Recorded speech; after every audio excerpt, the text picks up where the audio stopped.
Assalamu alaykum, hürmetli qarindoshlar. Bir Uyg'urga ma tunguzgushni yeyin desa, xapulaydi va achchiq keladi. Chunki tunguzgushi Qur'oni Karimda harom qilingan. Albatta bu harom, shuning uchun buni yemaydi.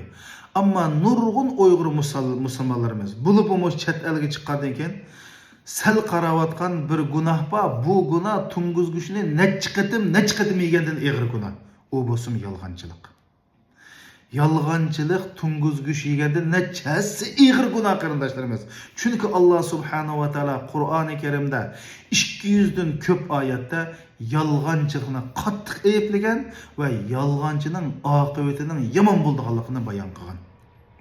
Yalğancılık dinimizde en çoğun günah bulup, günahı kefirlerden bulup, sel qarashqa bo'lgan günah emas. Çünkü yalğancılık bütün rezillikning yiltizi, bütün günah ma'siyatning onasi hisoblanadi. Shuning uchun Allah subhanahu wa ta'ala Qur'oni Karimda qutilal kharrasun yalğancılığa lanet bo'lsin deb aytdi Allah subhanahu wa ta'ala. Hem bir oyatda Allah subhanahu wa ta'ala haddidan oshgan yalğancılarni hidoyat qilmaydi deb qattiq tahdid qildi. Yalğancılık munofiqlikdir qarindoshlarimiz. Munofiqning alomati. Chunki munofiq kofirdan battar bir ahvol. Resul Ekrem sallallahu aleyhi ve sellem munofiqlarning alomati 3. Eğer bu 3 ishdan biraz tepilgan adam munofiqning alomati tepilgan bo'ldi. Hatta bu adam ro'za tutadigan, zakat beradigan, o'zini musulmon deydigan adam bo'lsa-mu, bu 3 ahvol tepilib qolsa, bu munofiq bo'lib keladi degan. Birinchisi gap qilsa yolg'on gap qildi. Ikkinchisi va'da qilsa va'dasi tumaydi. Üçüncüsü amanat qilsa amanatpaz xiyonat qiladi. Nurg'un qarindoshlarimiz yolg'onchilik qilish bilan boshqalarning o'ziga tegishli bo'lmagan haqqini yeyotadi. Nurg'un qarindoshlarimiz va'dasiga vafo qilmay, haqdan olgan narsani vaqtida bermay, haqni aldab yolg'on qilib haqqini elib yolg'onchilik qiladi.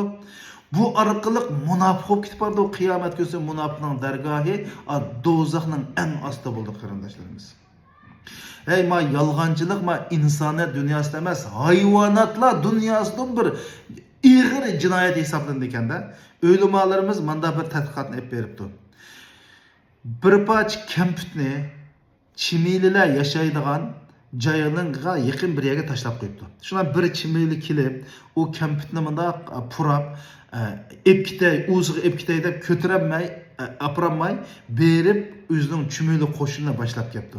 Kelishiga yaqinlab o'lmalar u kamputni elib olibdi. Shular chumuli u yerni aylanib qilib topolmay qaytib ketibdi. Shu u kamputni yana qo'yib qo'yibdi. Ikkinchi qatam aniq birinchi qatam kelgan chumuli yana kelib u kamputni ko'rib, aktiman deb aktamay yana berib ikkinchi qatam qo'shin boshlab ketdi. Qo'shin kelay deyishi bilan olimlar u kamputni elib olibdi. Şulan çümeliler aylanıp bakıp yeni gitipti. Şulan alimlerimiz o kampütni 3. qatam joyiga qo'yib qo'ygandan keyin heyliq chümeliler 3. qatam kelib o kampütni ko'rib 3. qatam qo'shin boshlab kelgan vaqtida alimlerimiz o kampütni yeni elib olsa, kelgan qo'shin izlab bakıp o kampütni topolmay boshlab kelgan chimilini tishlab parchalab etibdi. Demak, hayvonot dunyosida qattiq jinoyat bo'lgan bu ishni bizdek musulmon Kur'an, hadiste iniq ig'ir haram deyilgan ishlarni biz qilmasligimiz kerak. Konularda yalğancının quyruğu bir tutam deydi. Yalğancı o'zining yalğancıligi bilan ma'lum muddat insonlarni alday olishi mumkin. Yoki ba'zi insonlarni davomli alday olishi mumkin. Ammo yalğancı shuni bilish kerakki, hamma insonlarni davomli alday olmaydi. Çünkü bunu hamını bir günü bu dünyada rasva buludu. Esselamu aleyküm.